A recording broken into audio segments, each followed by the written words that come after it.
Abdalla, as we look at this team and this season, 7-10 theoretically is an improvement from the year before, but essentially we still have the same sinking feeling in our stomachs that this team wasn't good enough. They didn't make the playoffs.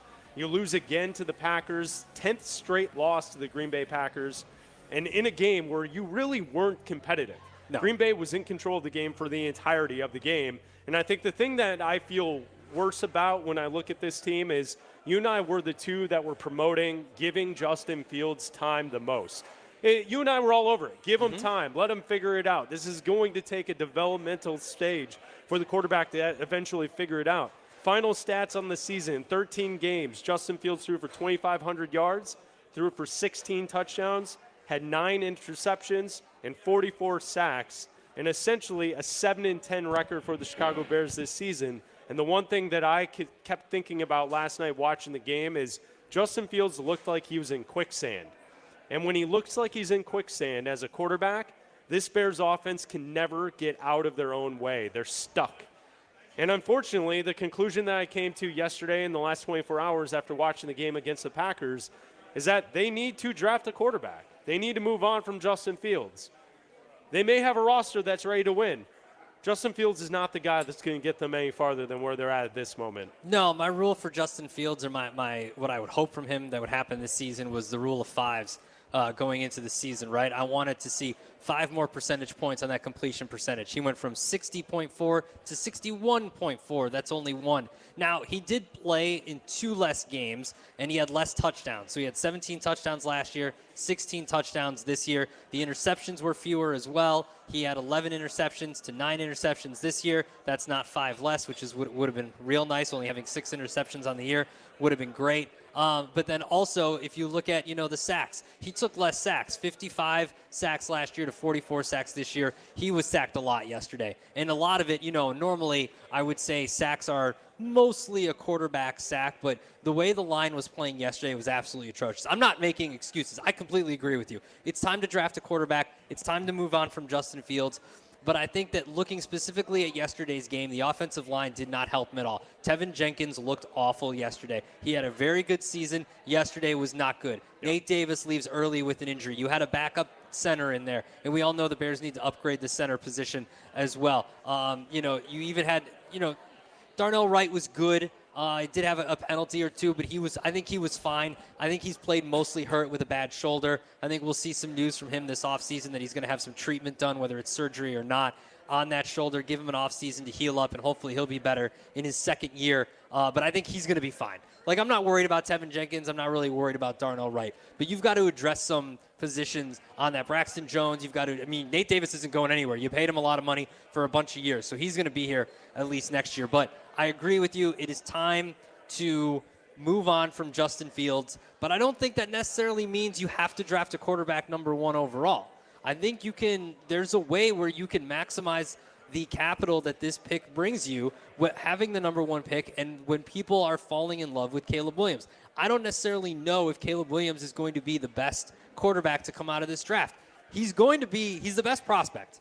That doesn't mean he's going to be the best player that comes out of this draft. So it's going to be on Ryan Poles and whoever the head coach is. Right now, we all kind of believe it's going to be Matt Eberflus, to analyze what they think, and if hopefully there's a new offensive coordinator, and whoever that is, to analyze the draft prospects the quarterback prospects in this draft and make a decision for the future of this team. The Monday following the final Sunday in the National Football League, it's called Black Monday, and that's when head coaches, GMs, they lose their jobs. They're told they no longer are let in the building. And franchises who suck, they move on and off of their coaches, their GMs. It's been quiet out of Hallis Hall today. I would assume Ryan Poles will be back in the mix, right? No one thinks that he's on the hot seat. Matt Eberflus, for most of this season, was on the hot seat, but it seems since the start of November, things have turned for the Bears, and it seems as if he has saved his job here down the stretch run. Whether or not that goes for the same for Luke Getsy, the offensive coordinator, I don't know. But it seems like around the National Football League, it's been a pretty quiet day. You had a firing in Washington. Ron Rivera loses his job. Arthur Smith was fired last night from the Falcons, late last night. But aside from that, really not a whole lot of movement. Nothing on the Belichick front with the Patriots. Yet. He's told the media this morning he's still under contract. He's open for possible changes in the front office, but nothing going on with New England. Really not quite the Black Monday that we're kind of used to seeing around the NFL, although there were a few teams that moved off of their coaches mid-season. Yeah. So that news could come at some point this week, and especially up at Hallis Hall. Who knows? Maybe there's a change of feeling after the meetings take place today. Yeah. And what's going on up there. But I think the one thing, like what you were saying, is you don't have to use the number one pick on a quarterback. My retort to that, though, is that's probably going to be your best spot to fix this position once and for all, because from what we've seen and what I think, like, here's the thing on Justin Fields. He's such a nice guy, likable guy. You want to root for him. And in fact, no matter where the Bears go with their quarterback position in the future, I don't know if you're going to find a better teammate or a better guy than Justin Fields. So it kind of stinks that it's not going to work out. But listen, Abdalla, I can look at the numbers. I can watch him play. I can root for him as hard as I can. But the harsh reality is he's not getting it done at the highest level. And this team's ready to win.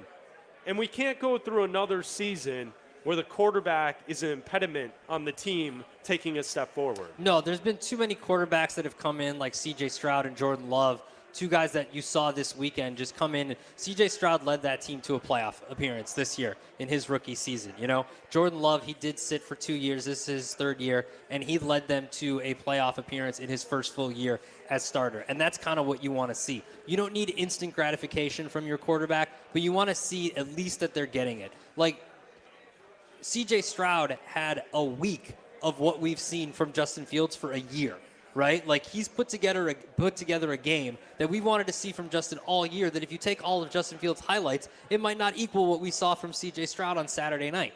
It's on Saturday night. So I just think that there's ways to build your football team. And taking the quarterback first is definitely one of them. But also, I look at the 49ers. And I don't think anybody thinks that Brock Purdy is a top 10 quarterback.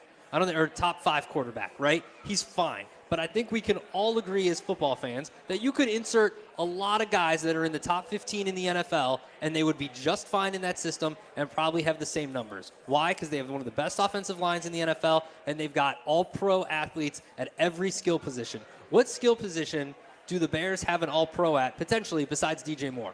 They don't. They don't have an all-pro tight end. They don't have an all-pro running back. Edge rusher? No, I'm saying on offense. Sweat? On offense. Okay. Just for their offense. Because I'm talking about Shanahan's offense. The reason it works is because they have great players at every single position on that offense, and you insert a quarterback, and in that system, they're fine. So I want more first-round picks. If I can trade back to 3 or 4 and get a first-round pick for next year and recoup a second-round pick for this year, I can add more impact players for this team instantly. Because what's going to happen? If you take a quarterback first and you add, let's say you add another wide receiver with your own pick at 9. Then you still have questions on the offensive line. You still have questions at edge rusher. You still have questions all over. You're going to definitely need another safety because Eddie Jackson's probably not going to be on this team anymore. There's still too many holes to fill to just have a quarterback come in and say, okay, now we're going to flip the switch and we're going to be great and we're going to win 11 or 12 games and be awesome. You need to add more talent. And so I think the best course of action is, you could take a quarterback 1, but I think the best course of action, because I'm being selfish, is to take a quarterback 3 or 4, get another first-round pick, get another second-round pick, and build with better impact day 1 players. Well, ideally, like, if you could pull that off, that would be excellent. Like, no one would argue with that. But I think the tough thing to figure out is the ability to find the right quarterback that you can draft, bring into the team, and then also be able to accomplish what you're saying and make all those trades. I think the one thing that I think about when we were talking about Justin Fields in the last couple of weeks is it feels like this team is ready to take another step. And if that's the case, if you have a high-level rookie who you draft and bring in here, why can't they have that same success that Fields has had in the last 2 months since the start of November with this team that theoretically is ready to win? Like, okay, I've been the one in the city. You know, everyone in this city is just just in awe and obsessed with Caleb Williams. And I've been the person who's been standing on the milk carton crate saying, hey, everyone, by the way, I'm a USC fan. I've watched every USC game. He's not quite exactly what you only see in the highlights. The highlights are awesome, but also he struggles at times. There's also, he fumbles. He does a lot of the stuff that Fields already does. Let's say that my concerns and my worries about Caleb Williams, I'm wrong. And he actually is great. If you insert Caleb Williams on this team the way it's constructed right now, isn't that better than what Houston's accomplished this season? Yeah. Aren't they better than what the Texans were able to do with C.J. Stroud? Can be, yeah. So okay, say it's not that. Say Poles is out there, he scouts the quarterbacks, and he comes back and says that Drake May is the guy. Yeah. You bring Drake May in from day one. Don't you think a quarterback that can pass from the pocket and makes quick decisions? Again, this is all from watching Justin Fields last night look like he was in quicksand. The decisions were making, he was not making them quick enough. And I know that he didn't have any time because he was getting hit in the face with a Packers pass rush that was just putting it on the Bears offensive line. But if you could bring in any quarterback who gets it right away, this team is ready to win right now. And this is before we even address the conversation on whether or not Eberflus should be back. Well, because there's a guy who's coaching tonight for the Michigan Wolverines that if he wins the national title and goes to the NFL, I hope the Bears don't miss out on. That's Jim Harbaugh. That's a guy they should be going after. Here's the problem. I don't want a 2018 situation, right? This team, you're right, they're ready to win. Why? Are. But why? Because of their defense. Of course. They're ready to win now because of their defense. And if you have a better quarterback, you can get to the playoffs next year. Now, I don't want a quarterback that's just going to come in and be decent right away, and that's their ceiling. And that's why I think there's a difference between the best prospect and the quarterback that's going to be the best. That's already Justin Fields. No, that's what I'm saying. I'm getting at that. It's the end of the third season. We have supported him so much by this point. Oh, I'm done. But he's not getting it. The next quarterback's floor is basically what we saw from Fields yesterday. Like, he'll keep you in games, and maybe you can find a way to win. Like, that's going to be the next quarterback's floor, right? Whether it's Drake May or Caleb or Bo Nix. When they play really bad defenses, Justin Fields is pretty good. Absolutely. He's pretty good. Yeah, but that all boils down to what you just said. If you do that, I don't know if Matt Eberflus can be your guy. I don't think that you can come in and have a new offensive coordinator, whoever that may be, and Matt Eberflus run this quarterback and maybe ruin them in the first year or ruin them in the second year or however it is. Because the problem is if you bring in a new quarterback and it doesn't work out next year and you regress and instead of winning 7 games, you win 4 or 5 games, Matt Eberflus is going to get fired next year. And then you're doing this whole cycle all over again where you already have a quarterback that you've invested in because you draft him in the first, 3 or 4 picks. You're bringing in a head coach who you have to make sure that they like that quarterback, and then you're starting this whole cycle all over again.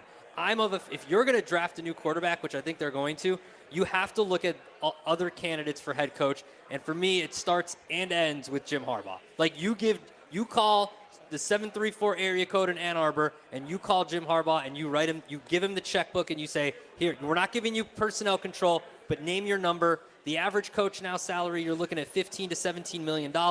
We'll give it to you. Let's do this. Well, let's hope this is taking place. Let's hope Kevin Warren is plugged in enough that Kevin Warren back channeling has connected up with Don Yee, and there's been exploratory conversations. Let's hope, because here's what I'm going to say.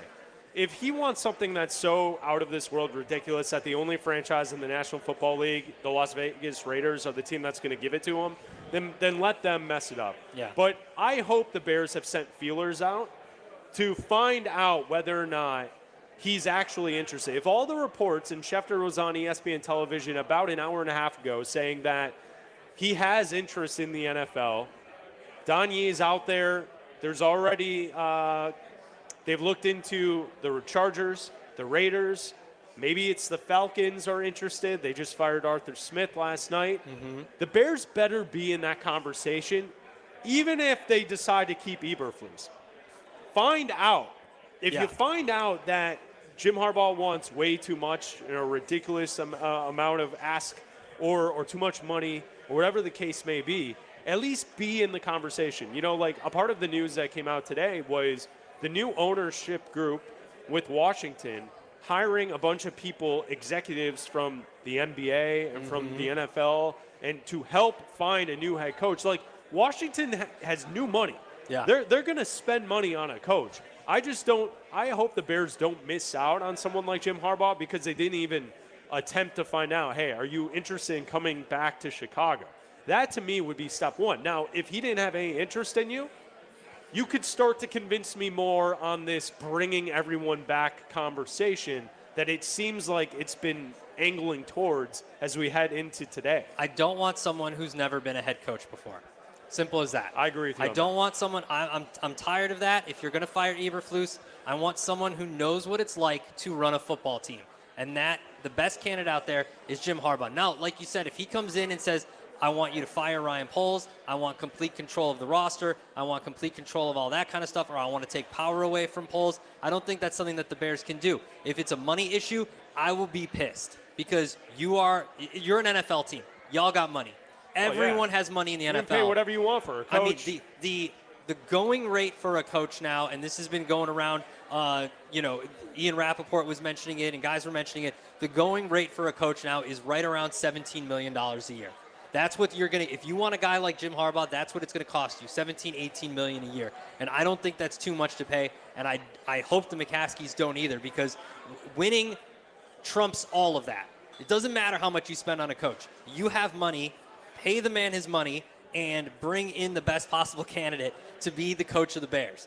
You can't move forward with Matt Eberflus unless he says he's not available. Like, if you find out, if you go through the back channels like you said and you find out, after tomorrow that he's only interested in the Chargers job, he's only interested in the Raiders job, or he's going back to Michigan, then fine, you're not in the running. He doesn't want to be head coach of the Bears. But the Bears have the best situation. The Bears have a number one pick that you can use on anybody you wanted to. If you want Caleb Williams, fine. Drake May, whatever, go ahead and take him. You also have the most cap space in the NFL. You can do whatever you want to. You can spend all the money. You can re-sign people. You can not re-sign people. You have a blank checkbook, and you have the number one pick. You have 2 first-round picks. You have the best situation in the NFL right now for a head coach to walk into.